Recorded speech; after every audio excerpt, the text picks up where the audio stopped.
Welcome to my mommy's podcast. This episode is brought to you by Wellness.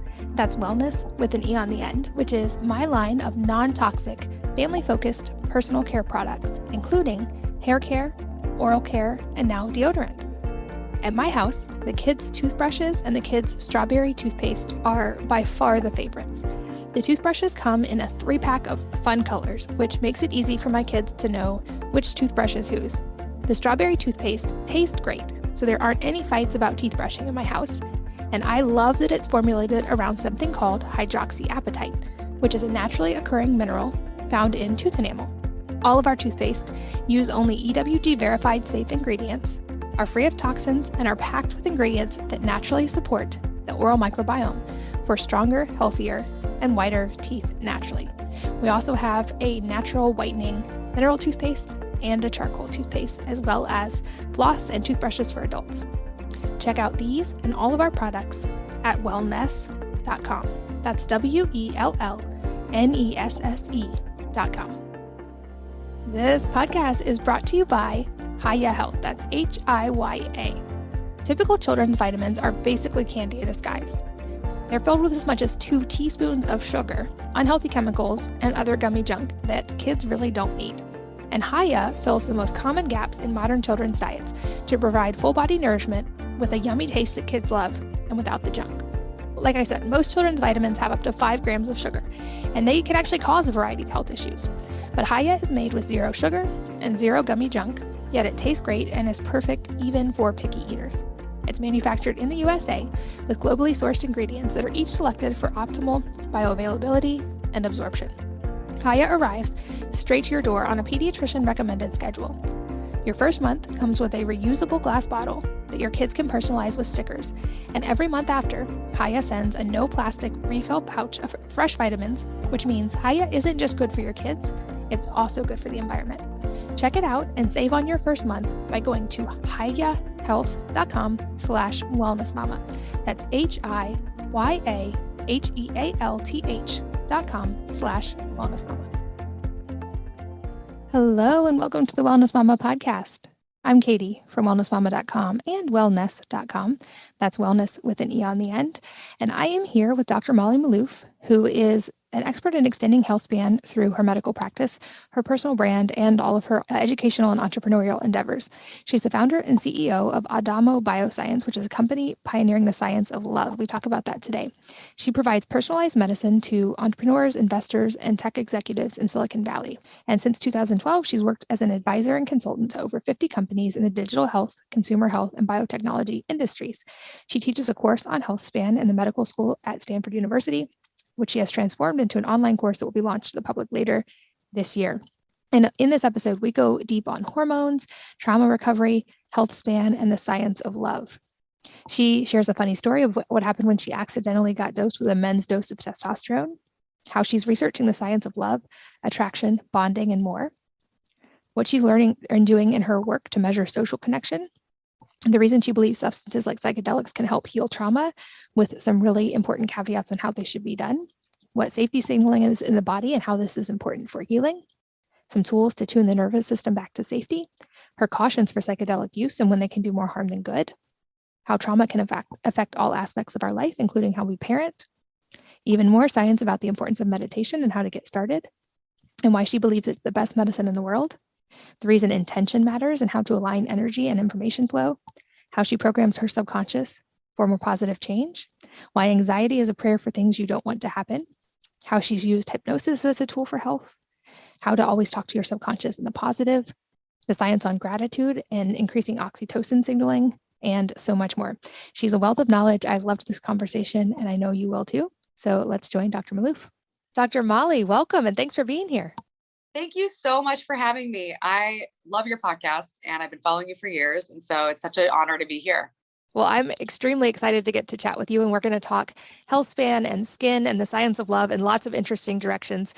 But before we do, I have a note in my show notes that you once got accidentally dosed with men's testosterone cream, and I have to hear a little bit about this story. Okay, so I've been really interested in what is behind so much of the battle of the sexes these days, right? There's quite a lot of tension between men and women, largely because of the Me Too movement, which is frankly very much warranted because women, I don't actually have a girlfriend who hasn't had some sort of sexual assault. So it's been really amazing to see how women can like stand up for themselves and men. But I don't think women totally understand what it's like to be in a man's body. And I think if women actually understood what a man's existence is like, they would have a very different perspective on sexuality. And so I was at work a long time ago. I was working at a company that was creating personalized medicine. It was custom compounded hormones and nutraceuticals. And it actually, this system that I learned how to optimize both of these facets of our health, I still use a lot of what I learned at this company. But one of the things that I didn't anticipate happening to me at this company was like, I actually sat down on a chair at work one day and I saw this, there was like something slippery on the chair and I was like, wow, I must have sat down on some polish or something. So that's weird. So kind of like rubbed it off, I kind of ended up rubbing it in. And the rest of the morning was really strange because I started looking at my boss and my coworkers and I was just like, why am I attracted to everybody in the office today? Like, why am I thinking really weird thoughts about everybody? Like, I'm not used to this. This is not making any sense to me. So I went to the bathroom. And I remember putting my arms on the counter being like, what is going on right now? And I was like, oh my God, this guy had sat on the chair before me and he must have applied his testosterone cream and it must have gotten on me. And oh my God, this is insane. It was like pretty much one of the weirdest experiences of my life because I was just like, if men go through this level, like I was like, I don't even know how the men can even function around women at work if this is what it feels like to be a guy. And I honestly think women would have, I'm far more aware of like the reality of existence. I don't think women totally get that like men are so much more programmed to like actually be like, the testosterone is a sex hormone. And it's like the sex hormone. It is the hormone that makes you want to have sex. And so when men have literally like, I think it's 10 times as much as women, I have to look that up, but I'm pretty sure it's about like a 10x number. It might be like, I think it's 10x. That is a very different existence to go through than what we are going through. And I am a very sexually liberated woman who has a very high libido. So I'm like very in tune with my sexual energy and I transmute it into my work and I use it as a fuel source. But I don't think most men know how to do that.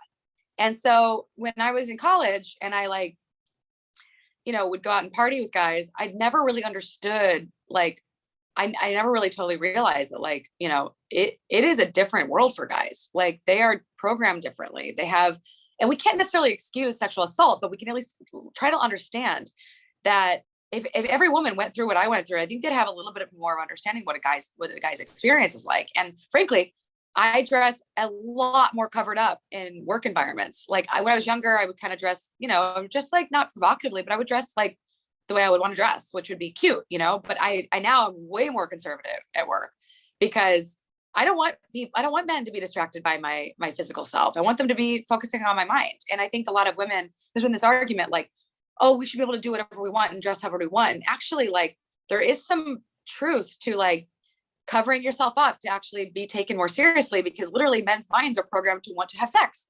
And so it's hard for them to pay attention when there's like a beautiful, physically attractive woman in front of them who's wearing, tight clothing. So I'm actually, so much of my friends I was on vacation with, they saw me in, a swimsuit and they were like, whoa, Molly, I didn't even know you had a nice body. And I was like, yeah, because I don't show it.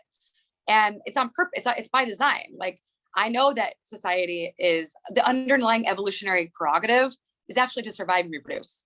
And we can act like we are these fully advanced humans all we want, but this is what we're here to do, whether we like it or not. And even if you don't have kids, your genes and your cells are programmed like this. And so we actually have to respect and understand how our bodies work. And in doing that, we can actually learn to coexist more peacefully, I think. But these are contrarian ideas, right? Like this is like most women who are feminists are like, they don't want to be told that they shouldn't dress provocatively. And I'm not saying you can't. I'm just saying like, look, society tells you have to be super sexy. But if we are always super sexy, we actually are putting ourselves at risk for men not to be actually being able to hear what we're saying. And also, frankly, we don't really get that there's still a lot of animalistic behavior out there in human behavior. And it's very dangerous. And the fact that I have so many friends, including myself, who've been victims of sexual assault says something about how society really operates. And part of the reason why I started this company, Adama Bioscience, was I'm trying to teach people about the evolutionary prerogative and help people understand, why do we have sex? Why do we fall in love? And why do we create attachment? And what are all the things in our lives that can actually disrupt a healthy sex, which one is trauma? What are things that can impair, our ability to love? Turns out that heartbreak can be really painful and can program us to be afraid of love. And attachment, like our relationships with our parents, deeply influence our attachment with the opposite sex and with our friends and family. And so I've basically designed this company to be, initially it was actually doing drug development, but then I decided that I needed to pivot the strategy to working on more salient endeavors that would be more quick to market, because frankly, people need knowledge faster than they can, people really need knowledge more than they need drugs. And drugs are a great tool in transformation, but it's not enough. We actually need to teach people about how their bodies work and how they can optimize their health through understanding their design. And so, it really was rooted in wanting to help heal trauma. But then I realized that almost everybody can benefit from understanding sexuality, understanding love, and understanding attachment. And at the same time, I have a program for metabolic health that I want to concurrently launch as there's two sides of the company. One will be metabolic health and one will be pro-social health, pro-social behaviors. And the reason why I'm focusing on these two facets of life is because we're literally programmed to survive and reproduce. And so I think that really health should help you adapt and self-manage in adversity. And if we're going to help people adapt and self-manage, then we have to teach them about what is really the way that their bodies work. And it's a big vision. It's going to take me a while, but I'm also going to be developing a nonprofit arm of the company that's going to be, it's not necessarily going to be part of the company, but it's going to be a nonprofit that's adjacent to the company. It's going to do research on pro-social behaviors and how to measure social connection and use those measurements to actually back up what we're doing for our programs. Because we can measure metabolism, but we can't actually measure social connection right now. And I think we actually have the biomarkers for that, but that's going to be a longer time horizon than the educational products we're going to build. So I can't actually develop those biomarkers until we do the research around them. And so that's going to be a whole nother part of the company, but we're going to basically have an exclusive license to develop any discoveries that we make in the nonprofit realm. That's so fascinating. And definitely I resound with a lot of stuff you just said, especially I also have a sexual assault experience in my background. And I know many, many women who do. And I think you're right that understanding and healing from these things is a big piece in a lot of relationship puzzles that we haven't fully figured out how to do well. And I love also that you mentioned the social connection side, because this is one thing I personally noticed. Everybody gets so excited about blue zones and they want to know exactly what they're eating and exactly what they're doing. And I'm like, the actual commonality they all have is really solid social connection with people, like deep relationships with people. And I'm like, maybe it's not the half a glass of red wine or whether they're eating fish or not eating fish. Maybe there's something deeper. And I love that you're trying to study that. So what are some of the things you're finding in this? Because I think this is so needed in today's world. Well, what I'm finding is that, first of all, most women, including myself, we have this bias that it'll never happen to us. And the more that I've talked to women, holy crap. I mean, I have met so many women who lost their virginity to rape. I have met so many women who have been sexually assaulted. I've met so many men and women who've been abused as children.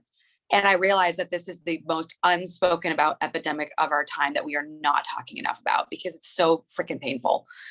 And I literally have cried quite a lot because of the Ukraine and what's going on with women there and children and the amount of rape that's happening. And it's like, we don't realize that there are real epigenetic scars on our body's programming that literally have to be it's not easy to just heal a scar.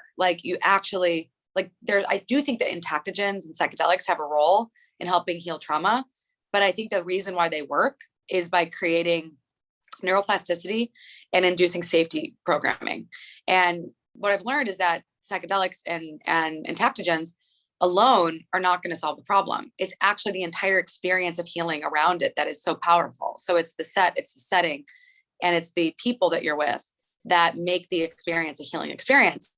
I actually believe that part of the experience is mitigated through the reason why those parts of the experience matter and why it's so important that there's safety baked into each of them is because those parts of the experience are literally activating safety signaling. Okay. And safety signaling in the body is what makes the body actually learn to turn off the threat response and to be able to actually heal. And so it's not enough to just take 3.5 grams of psilocybin on your own. You actually do need to have, for the full effect of psychedelics and entheogens, it's more than just the drug. It's actually about the intention you have going into the medicine, and the like preparation that you have going in, and the people that you're with, and making sure that the environment is safe. And if you can do that, then you can actually, I believe that psychedelics can help you tune the nervous system back to safety. My experience with sexual trauma was really interesting because I was basically dissociated for most of my 20s and I had hypoactive arousal, I had sexual pain, and I had anorgasmia with men. And I just didn't understand why I had a shitty sex life. But I did some MDMA with a partner in my late 20s, and all these sexual problems went away. Now, it didn't fix my attachment dysfunction. It didn't fix my fear of falling in love. It didn't fix my these other facets of my health. But for some reason, it fixed the sexual dysfunction, largely because I think that the combination of the medicine in a safe environment with a safe partner and a really positive mindset and in a sexual context created the conditions for me to heal. But I started building a company around this, and I was like, oh crap, I can't just give people psychedelics and teach them how to have proper sexual encounters, because that's actually opening up a giant Pandora's box, because people will do it all wrong. It's so important that you really trust the people that you're with when you take psychedelics. And there's quite a lot of sexual trauma happening in every industry. Not even, I wouldn't say the psychedelic space has more sexual trauma than other industries, but because of every industry has sexual trauma, turns out, because it's widespread in society. Like, the problem is that when you combine a psychedelic that is offers neuroplasticity, and you combine it with potentially unsafe sexual experiences and potentially traumatizing sexual experiences, it can really scar you. So I just think it's so important that our company starts with education and then starts employing individual personal use of psychedelics in group settings. And then potentially we do the research on sexuality and psychedelics together. Because if we start with sexuality and psychedelics first, we're just going to end up making mistakes.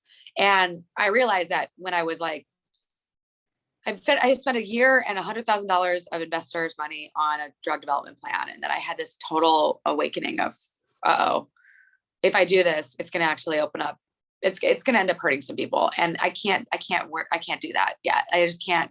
We need to have more science and more research before we go off and do that. But I did realize that teaching people about safe sex, around boundaries, around safe psychedelic use, around what is healthy and unhealthy love, and what is healthy and unhealthy attachment.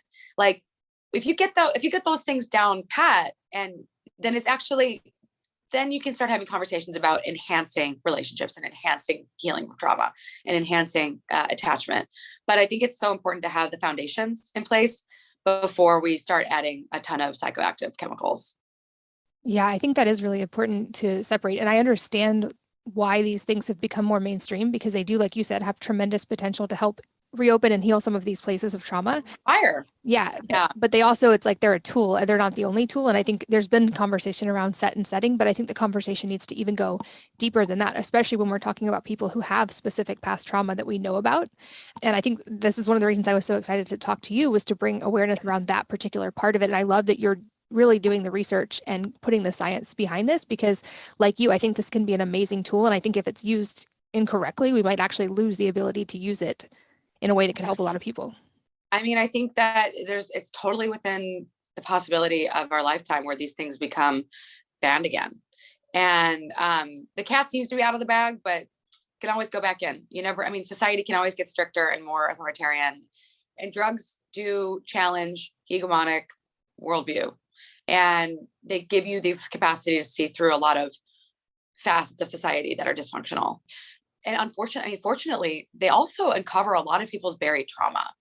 And so that's why they're catalysts, they're definitely catalysts for change. But I've had more than one friend or client or colleague who's tried psychedelics and has uncovered buried trauma from their childhood that they were like, holy shit, I did not realize that happened until it all came back to me in my trip. And, it was either in early, like this one woman came when she was 4, all these memories that were buried came back to her about this sexual assault by one of her family friends. And then this other woman, when she was using psilocybin, she basically just rediscovered that there was this experience she had in high school after a dance that was very much a sexual assault. And we bury trauma to protect ourselves.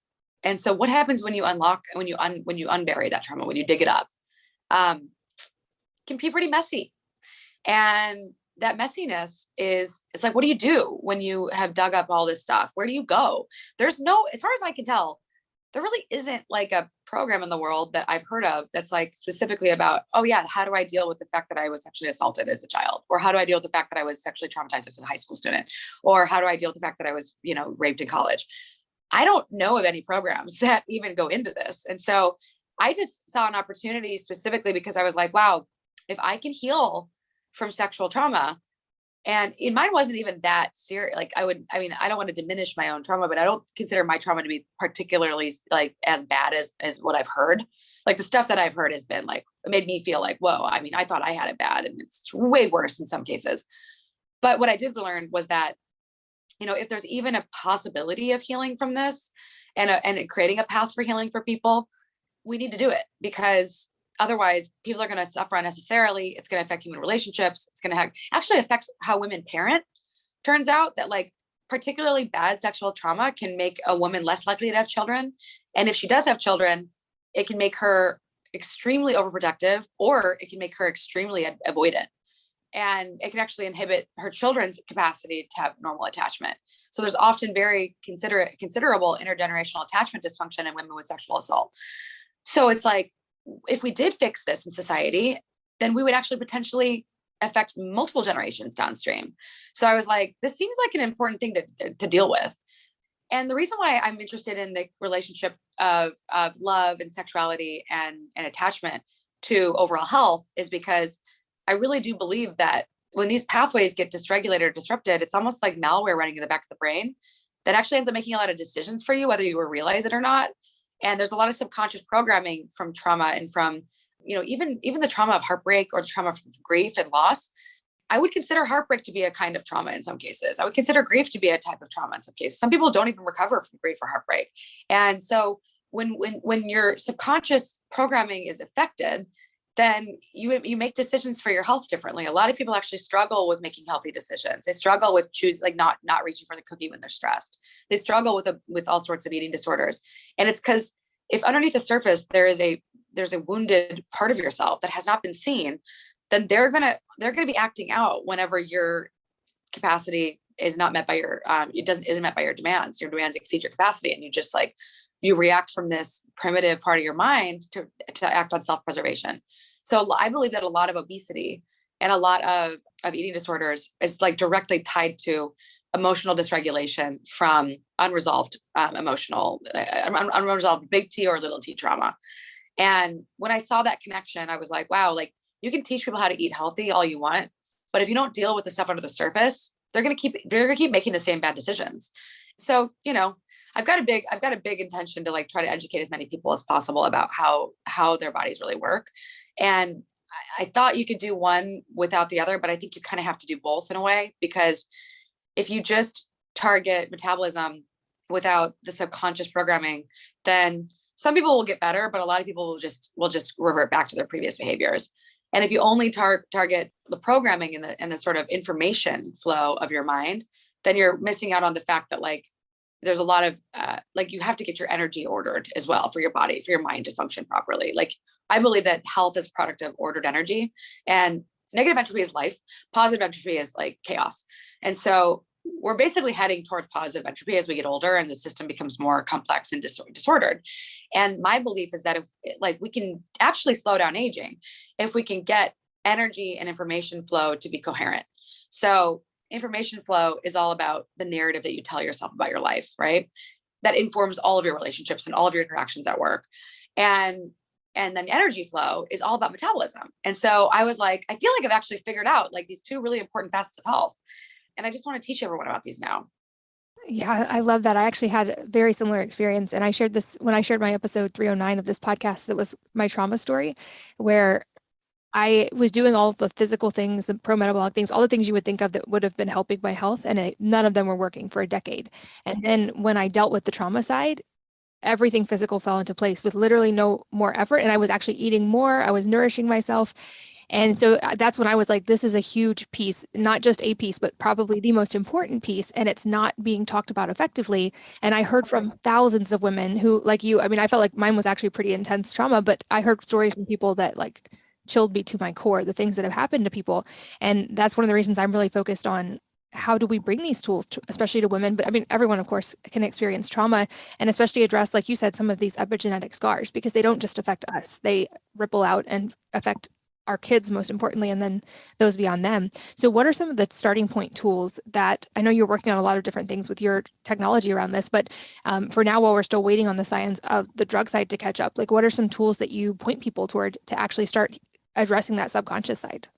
Well, what's really interesting is that I thought the subconscious stuff was all so funny.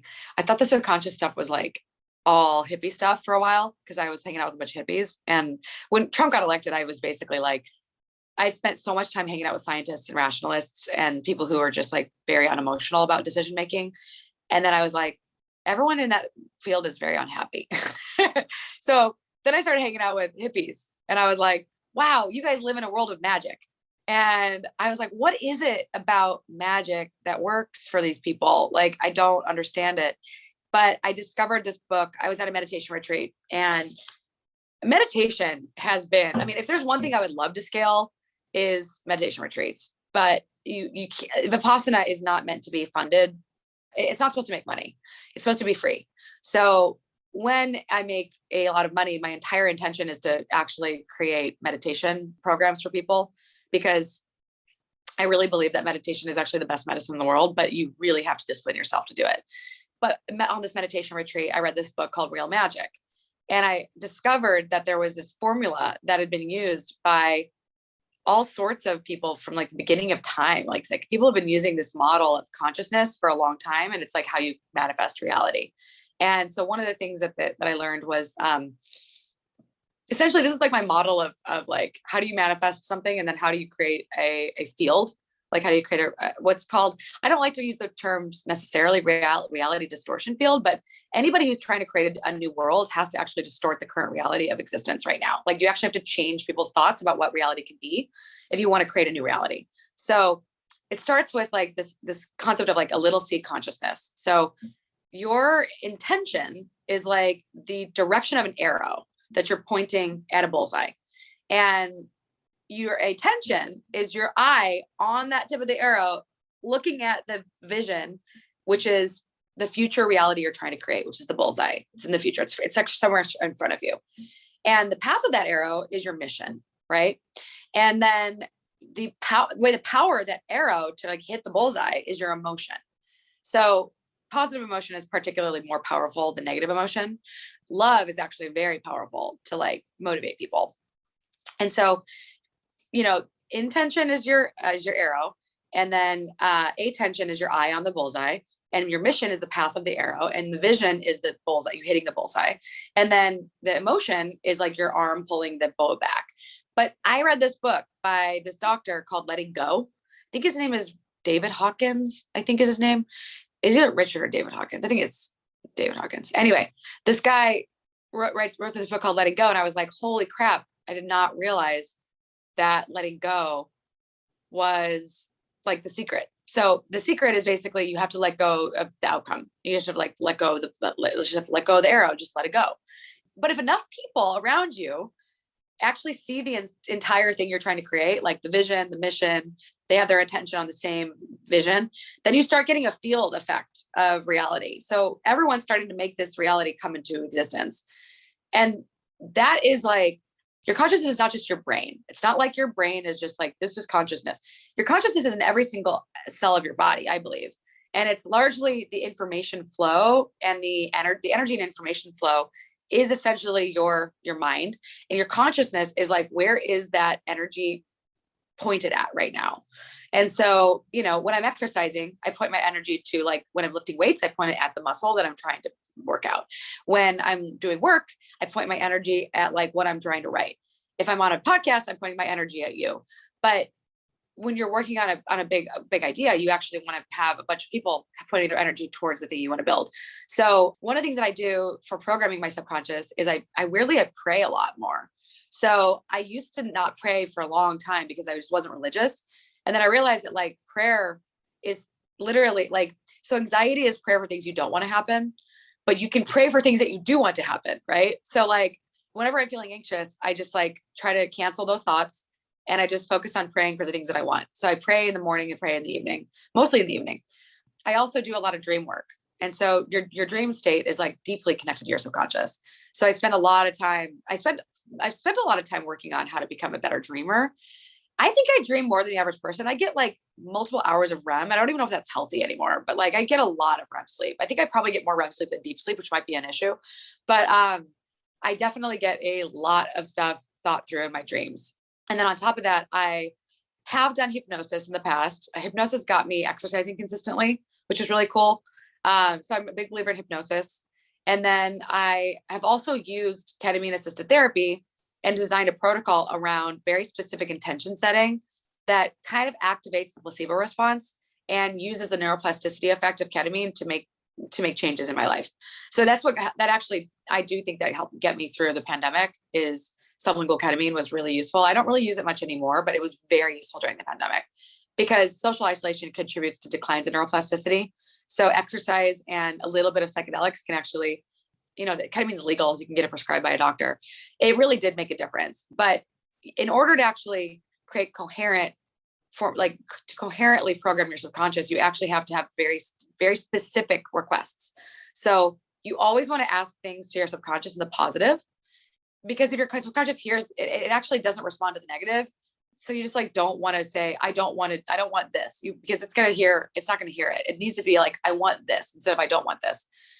So always talking to your subconscious in the positive, and then really taking advantage of the state of mind in meditation. So if I really want to, like, if I really want to create something, like, the best thing I can do is sit still. Like meditation is one of the best ways for you to just, like, calm your mind and calm your focus and just, like, really let your inner voice come through. So meditation, ketamine assisted therapy, dream work, hypnosis, and then, like, really clear intention setting and prayer. On top of that, there's actual evidence that gratitude practices actually increase oxytocin signaling. And, like, I think a lot of these have a common thread of oxytocin. And oxytocin essentially is the pro-social hormone, and it's the hormone of feeling safe. And so if you want your subconscious to be able to express itself, it can't be feeling fearful. It needs to feel safe and connected to you. And the problem is that for a lot of people, their subconscious is in a fear-based place because there's a lot of unresolved trauma. So I've never really communicated it like this before, but I really do think that part of what's happening when you're working through your trauma is you're actually, like, bringing through, like, you're actually allowing your traumatized part of yourself, like, find a source of safety and find resolution. And when that part of yourself feels right, it's almost like you're turning off the programming that's constantly in the background of, I need to be in a state of hypervigilance and alarm. And you can tune that down, turn that volume down. Then what I think is really happening on a molecular level is you're exiting the cell danger response. So the cell danger response is literally Robert Naviaux's work on what happens in the mitochondria when they feel threatened. And they go into a state of defending themselves, and not in a state of healing, but in a state of defense. It's kind of like if there's a hurricane outside, you can't like actually rebuild. You can't, like, do renovations in the house if there's a hurricane. Same thing in your cells. Your cells can't really maintain their normal behavior if they're under threat. So we have to turn off the threat if we want to turn on the healing. And there's actually a program called the Safe and Sound Protocol by one of the most brilliant thinkers of our time, Stephen Porges, who developed polyvagal theory. And he actually used this protocol to use sound to tune the nervous system back towards safety. So turns out that there's quite a lot of opportunity in just, like, using different ways to tune the nervous system back to this place of feeling like it can relax into healing. I love that you brought that up. I actually used the Safe and Sound protocol with one of my children. He was a traumatic birth and emergency C-section. We both almost died, and that was really helpful for him. But I love so many things that you just said about anxiety as a prayer for things you don't want to happen. And I think we want the silver bullet, we want the fancy biohacking and the big tech, but it's really those things you mentioned, the gratitude, meditation, and then becoming very aware of what we're saying to our subconscious and our interaction there that really, at least to me, have had the biggest effect. When you talk about the subconscious side, I realized for a lot of years, I was for sure in that cell danger place and probably didn't enter parasympathetic for a solid decade because of that. But also the questions I was asking my subconscious were all fear-based. They were all negative, and that's so self-perpetuating. And I started really paying attention to that. And even on a very superficial level, instead of asking like, oh, why can't I lose weight? Which of course then my subconscious would answer like, oh, here's all the reasons you can't lose weight. But I would learn to ask better questions and have a more positive focus with my subconscious of how can I make this so much fun? How can I nourish my body best? How can I love myself best? And it totally changed over time, my relationship with my inner self. Yeah, self-compassion has done more for my body than anything else in the world. It's so nuts. It's like, once you just stop attacking yourself, like if we attack ourselves, we're actually just setting ourselves up for not healing, because we're literally pushing ourselves into the cell danger response. Like I've seen so many women who are like, I can't lose weight. I can't lose weight. I can't lose weight. And it's like, and I've also seen a lot of women who are like, I can't have a child. I can't have a child. And it's like, if that's what your brain is hearing, then you're not going to get the outcome you want, because your body's going to be in a state of threat. So it's typically when women stop trying that they start getting pregnant. It's typically when a woman gives up on weight loss and just starts like eating what nourishes her and what feels good, that she starts losing the weight. Like, it's so interesting. Like my body goes completely in and out of like I can literally see my body change 5 to 10 pounds, depending on if I feel safe, if I feel connected, if I feel at ease, versus if I feel stressed, if I feel worried, if I feel self-conscious. It's almost like this, it's like your body goes into an energy storage mode specifically because it's like, I'm not safe. If I don't feel safe, I need to make sure I can survive. And that most primitive program is like behind why so many people are unfortunately unable to lose weight. And I've had way more ease and weight loss in this last year than I did during the 2020. Because I wasn't trying to lose weight anymore. I was just like trying to be connected. I was just trying to connect to my friends, trying to work on my own self-love, trying to work on my own attachment dysfunction. And when I did all that work, it was like weight loss just happened. And exercising just was easy. And like eating what I wanted, eating what I knew was good for me was effortless. And I was like, whoa, what is this about? You know? Yeah. And it doesn't have to be a fight anymore. This episode is brought to you by Wellness. That's wellness with an E on the end, which is my line of non-toxic, family-focused personal care products, including hair care, oral care, and now deodorant. At my house, the kids' toothbrushes and the kids' strawberry toothpaste are by far the favorites. The toothbrushes come in a 3-pack of fun colors, which makes it easy for my kids to know which toothbrush is whose. The strawberry toothpaste tastes great, so there aren't any fights about teeth brushing in my house. And I love that it's formulated around something called hydroxyapatite, which is a naturally occurring mineral found in tooth enamel. All of our toothpaste use only EWG verified safe ingredients, are free of toxins, and are packed with ingredients that naturally support the oral microbiome for stronger, healthier, and whiter teeth naturally. We also have a natural whitening mineral toothpaste and a charcoal toothpaste, as well as floss and toothbrushes for adults. Check out these and all of our products at wellness.com. That's WELLNESSE.com. This podcast is brought to you by Hiya Health. That's HIYA. Typical children's vitamins are basically candy disguised. They're filled with as much as 2 teaspoons of sugar, unhealthy chemicals, and other gummy junk that kids really don't need. And Hiya fills the most common gaps in modern children's diets to provide full-body nourishment with a yummy taste that kids love and without the junk. Like I said, most children's vitamins have up to 5 grams of sugar, and they can actually cause a variety of health issues. But Hiya is made with 0 sugar and 0 gummy junk, yet it tastes great and is perfect even for picky eaters. It's manufactured in the USA with globally sourced ingredients that are each selected for optimal bioavailability and absorption. Haya arrives straight to your door on a pediatrician recommended schedule. Your first month comes with a reusable glass bottle that your kids can personalize with stickers. And every month after, Haya sends a no plastic refill pouch of fresh vitamins, which means Haya isn't just good for your kids, it's also good for the environment. Check it out and save on your first month by going to hayahealth.com/wellnessmama. That's HIYAHEALTH.com/wellnessmama. I know that we have a time limit with you today, so I want to be aware of that and make sure we also get to touch a little bit on Healthspan and anti-aging, because this is another area of brilliance for you, but hopefully we can also do a round 2 that goes deep specifically on that. But you mentioned about, anti-aging and aligning energy and information flow. And I know you've done a lot of work with a lot of top performers all over the world on Healthspan and anti-aging, and that people also look to you for advice on this, and that you get asked a lot of questions because you seem to not age at all or age backwards. So I would love for you to just touch on a little bit of the Healthspan and anti-aging stuff while we still have a little time.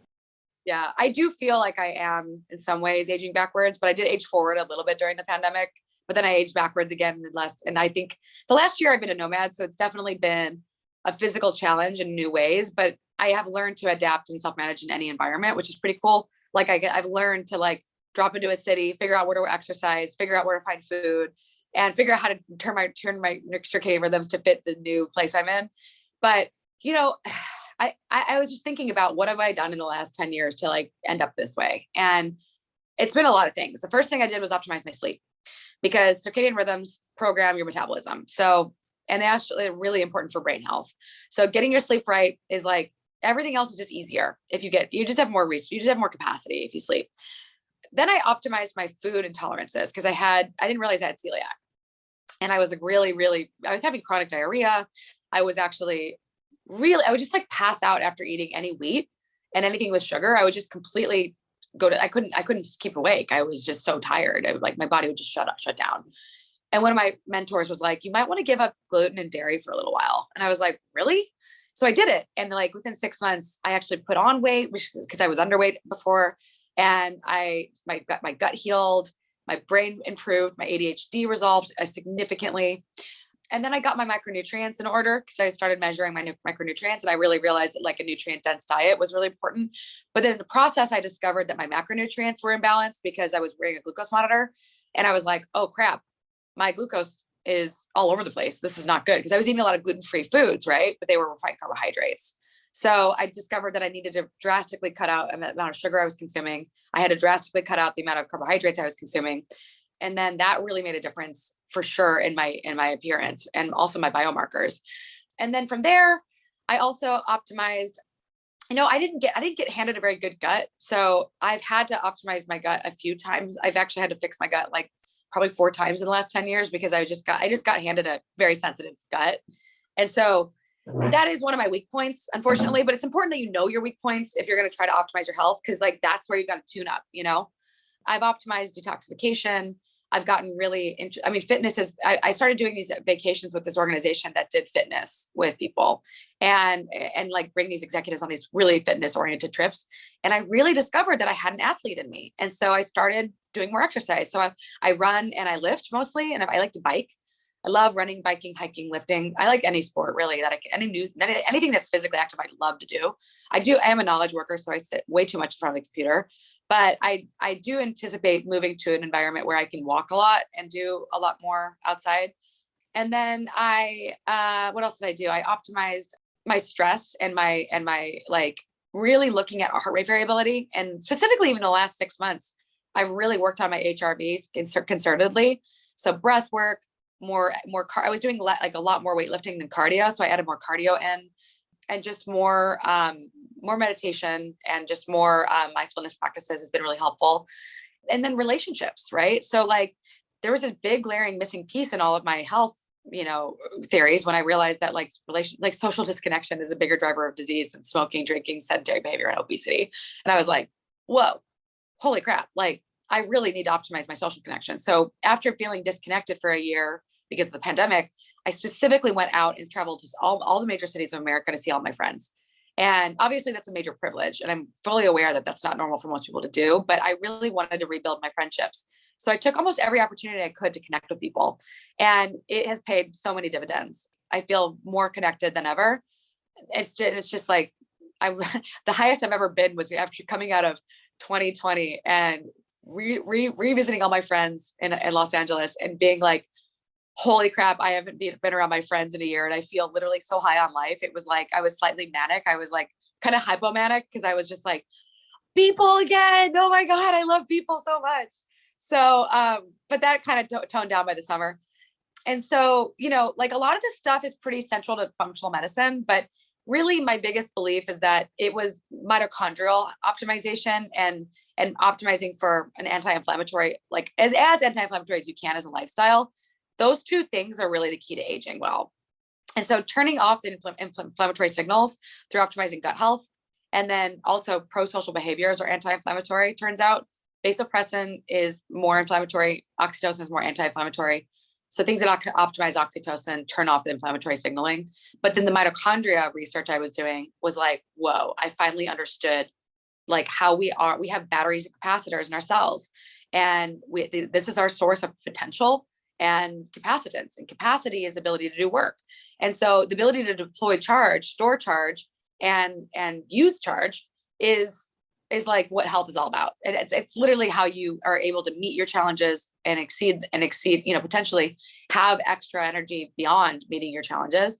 And it's also how, if you get hit with an infection like COVID, you bounce back. So I bounced back pretty fast from COVID. I did get access to the antibodies, but whether I had Omicron or not, I don't really know. It could have been that the antibodies were placebo, but I definitely felt like I bounced back without any long COVID symptoms. And it's because I made myself move every day. I actually let myself fast a bit during being sick. So I let my mitochondria I turned down the amount of work that they had to do and just let my body fast a bit. And I do think that fasting is really helpful for healing in some cases. And, as I should also mention is like building metabolic flexibility is about tuning the mitochondria fuel substrate supply. And so if you can tune your body to properly digest fats and carbohydrates and flip the switch between fat and carb metabolism, that's really, really good for mitochondrial health. And that was one of the things that I learned to do in 2018, 2019. It was all about learning ketosis and fasting.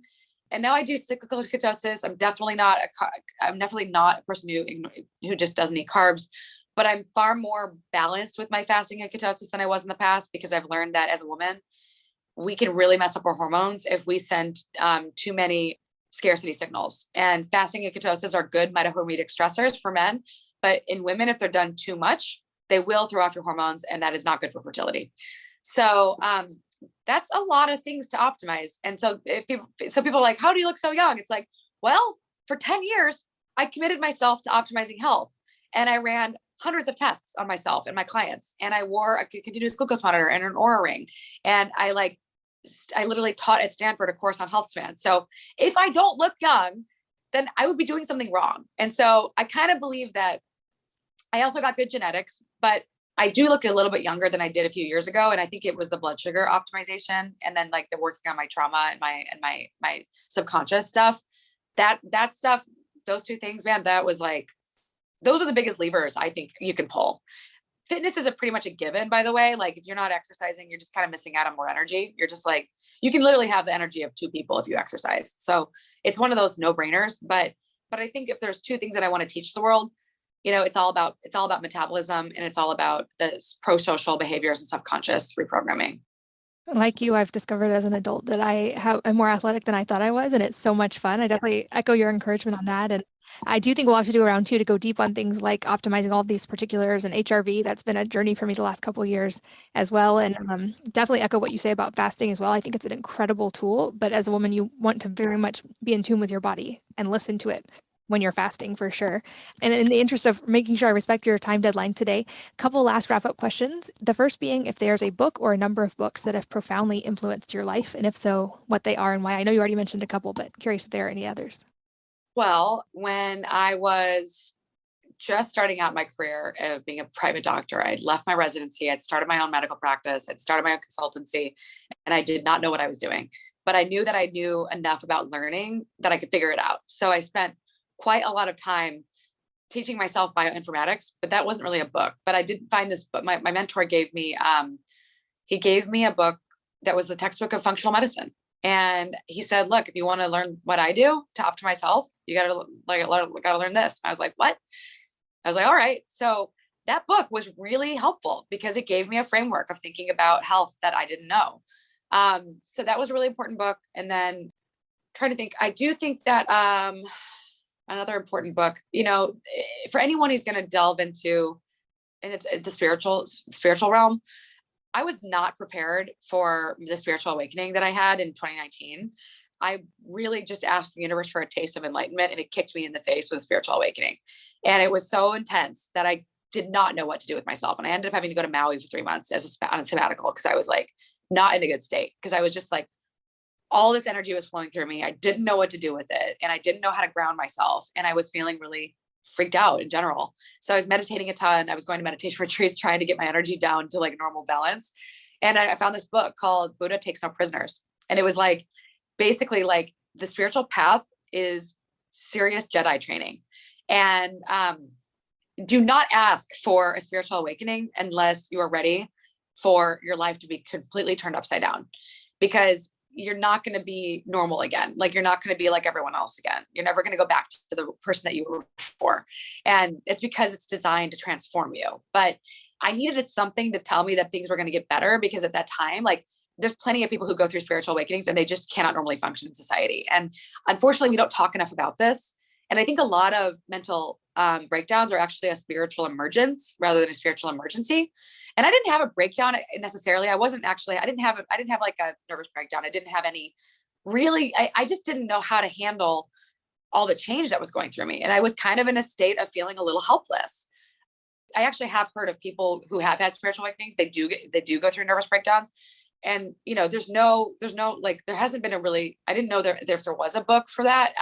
So I felt very much like meditation retreats and this book, Buddha Takes No Prisoners, was what I needed to look at my shadow and my ego and to just examine the parts of myself that I really needed to see. And honestly, it's a process. You don't just like wake up and then you're better. You actually have to continuously work on enlightening yourself. Like enlightenment is not a destination. It is a practice. Like you have to work on enlightenment. It's not just like some people get it and some people just drops on their head. The mountaintop just drops on their head. But most people have to scale the mountain, and scaling the mountain is not just a thing. You don't just reach the top of the mountain and you're like, all right, I am now enlightened. You actually have to go down back to the mountain again, and then you have to go up another one. And it's like this constant process of going up and down the mountain. And I didn't realize that. And so that book really helped me a lot. I'd also say that, let's see here, other books that have been transformative for me. I mean, those are definitely up there, I'd say, is like, and then I'd say maybe there's a great book that my friend Dallas Hartwick recommended to me called Attachment Disturbances in Adults, Comprehensive Repair. And it was one of those books where I was just like, I need a format of understanding attachment because I don't really get it. And it was like a textbook for psychologists. And I really think that if you want to understand a topic well, just pick up a textbook on it and just sit there and read the whole thing. And that was really important for me to understand, oh, like this is really key. And then another great book that I would recommend everyone read, there's two of them. I love this man, Mantak Chia. He is a legend. And he wrote a book called Cultivating Male Sexual Energy and Cultivating Female Sexual Energy. And both of these books are really important if you want to have any understanding of Taoism and like masculine and feminine polarity, which I think is very much being discarded by our society unnecessarily. And I really believe that the masculine and feminine polarity exists for a reason. And I actually think that the confusion in our society is, I hope I don't get canceled for saying this, but I do think the confusion in society is a problem for, I think just gender identity issues is a very big concern. And I think it's a canary in the coal mine of something bigger happening. And I don't really understand what it is yet, but there's nothing wrong with being a woman and having femininity and also being in touch with your masculine side. And there's nothing wrong with being a man who's in his masculinity, who's also in touch with his feminine side. But part of sexuality is about polarity.